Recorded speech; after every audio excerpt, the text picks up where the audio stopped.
to this podcast, the Heidelminicast.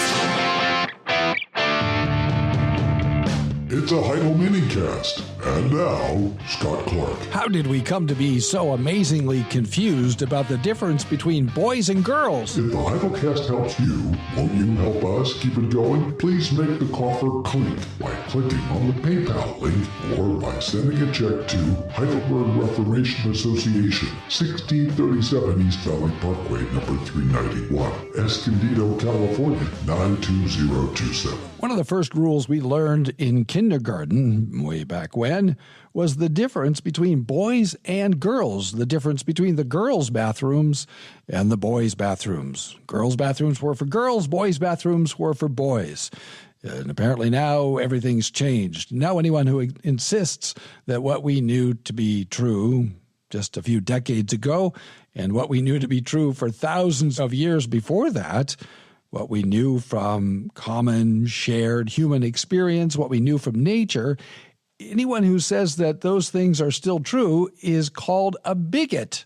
Insisting on this difference is considered by some to be so heinous that they have threatened and actually tried to execute economic boycotts of entire states in the United States. Aging rock stars have even canceled tours to certain states in the USA. An interview I saw some time back of some representative university students highlights the problem. Political correctness tells them, and so they told us, that we must regard a person as belonging to whatever gender that person chooses. And to illustrate the absurdity of this position, the interviewer asked the students if they were willing to regard him, a 5'6" Caucasian, as if he were a 6'5" Asian. They hesitated. Why? Well, because it was obviously contrary to fact. At a certain point, even politically correct university students had to draw a line. They had to stand boldly for the proposition that their sense experience is generally reliable, and that sense experience informed them that their interviewer simply was not a 6'5" Asian guy. Why then do they capitulate to the demand that we regard males as females and vice versa? Politics and rage. They've learned to survive in a radically, if selectively, nominalist environment in which the relation between the sign, male, and the sign, female, and the thing signified, has been broken. And it doesn't take very many encounters with an enraged LGBT advocate or very many strident lectures from a prof or very many warnings from a university administration about creating a, quote, hostile environment, close quote, or stories about kangaroo courts in which students are charged with offenses against political correctness to convince a 19-year-old to talk nonsense for the sake of getting a degree. That's just the politics of intimidation and rage. Basically, the powers that be are saying, affirm my self-identity or face my rage. Consider the widely used notion gender assignment, as in an article I saw in Medical Daily, quoting, transgender individuals do not have any sex hormone abnormalities that would lead them to identify with the sex opposite to the one they were assigned at birth, close quote. There are 4 prima facie problems with this sentence. There's no clear, unambiguous, fixed, agreed, or objective definition of transgender. Advocates more or less admit that transgender is as transgender says. So a 5'6" Caucasian may not identify as a 6'5" Asian, but a male, for example, Bruce Jenner, may identify as female. And here we have a medical publication discussing an ostensible category of persons for which there is no objective definition. This is nothing if not a tour de force. The article concedes that one of the claimed biological foundations for the very category doesn't exist. One of the pioneers in the advocacy for transgender people, Paul McHugh, has rejected his earlier position. This was never, he says, a problem of physiology, but of psychology. People who seek to present themselves as belonging to the opposite sex have a psychological disorder. In this case, those state laws that recognize a difference between the sexes are protecting us from the mentally ill who are seeking to use the wrong bathroom. How is that a cause for outrage? Consider the very phrase gender assignment. It's nothing less than a lie. It creates the impression that the physician at delivery arbitrarily assigns a sex to an infant. He does nothing of the sort. Obviously, you and I don't remember our own births. In case you've not been present at the birth of a child, well, let me tell you how it goes, assuming that the physician is unaware of the results of the ultrasound scans that have been done in the months leading up to delivery. At a certain point, as the baby emerges, he looks at the baby's body and recognizes the sex of the baby on the basis of the child's genitalia. I assure you that infants are not ordinarily born without them. We are not human Legos to which parts may be randomly attached. Gender assignment is a complete misnomer. What takes place is the recognition of biological sex. That's all. Ladies and gentlemen, Scott Clark. The very abuse of the category gender in place of sex gets to one of the fundamental issues here. Gender is a grammatical category, not a biological category.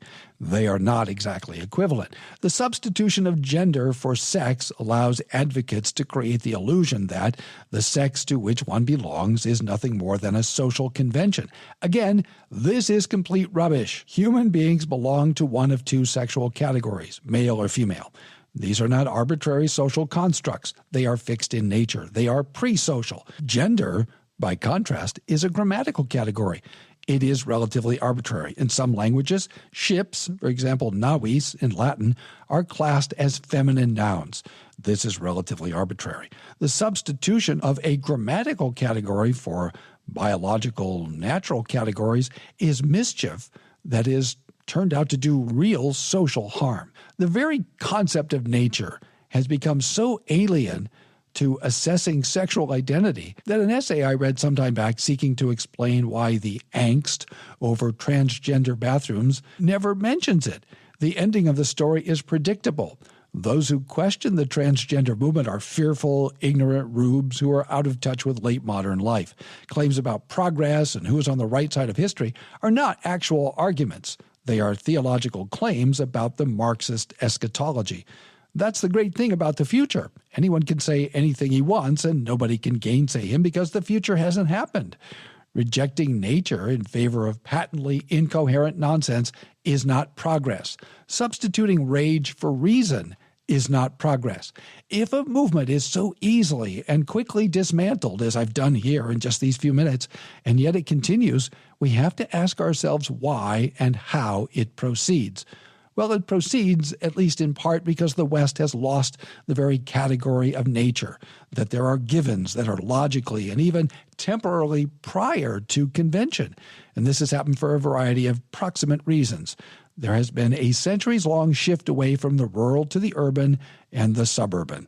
People in densely populated urban areas make concessions to get along. It's not possible to argue with 8 million people, so citizens of New York, Mexico City, and Taipei simply learn to look the other way to get to work. Suburbanites do a similar thing. We pull off the freeway into our suburbs and then into our garages, and we turn on the television or log onto the internet or whatever. It's quite possible to be completely isolated from one's neighbors. Most of us shop at supermarkets where food appears in shrink-wrapped packaging as if it dropped from heaven. In fact, just in case you weren't clear, food does not just appear magically. It is grown, it is harvested or slaughtered, and prepared for sale. That's reality. That is what is. The controversy over transgendered bathrooms is really a symbol of the success of subjectivism. Hans Christian Andersen, who died in 1875, anticipated this crisis in the 19th century, and he told us a story about the emperor's new clothes. If ever there was a parable for our age, this is it. In it, people are told repeatedly to deny their sense experience in favor of political correctness. A small boy, however, unaware of what will happen if he tells the truth, speaks the truth to power, to the everlasting shame of the adults. So it is in our time. The transgender emperor has the wrong clothes. Caitlyn Jenner is not a female. He is Bruce Jenner, who has a serious complex of psychological, emotional, and spiritual problems that sex change surgeries and medication cannot treat. Jenner and others are all at odds with nature and nature's God. Miserable under the effects of the fall, instead of recognizing the true source of discontent and the true solution, God the Son incarnate, they blame the Creator.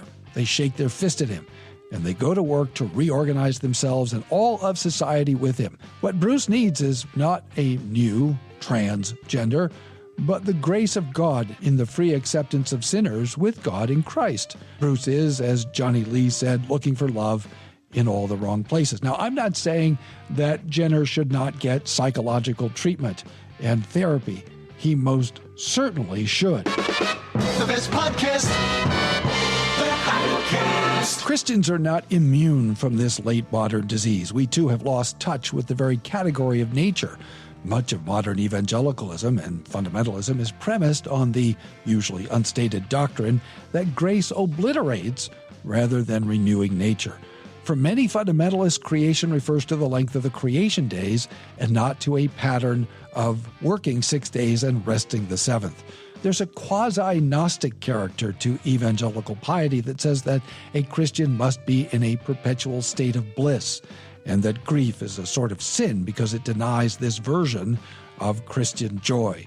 How many evangelicals have unknowingly adopted the heretical Anabaptist doctrine of the, quote, celestial flesh, close quote, of Christ?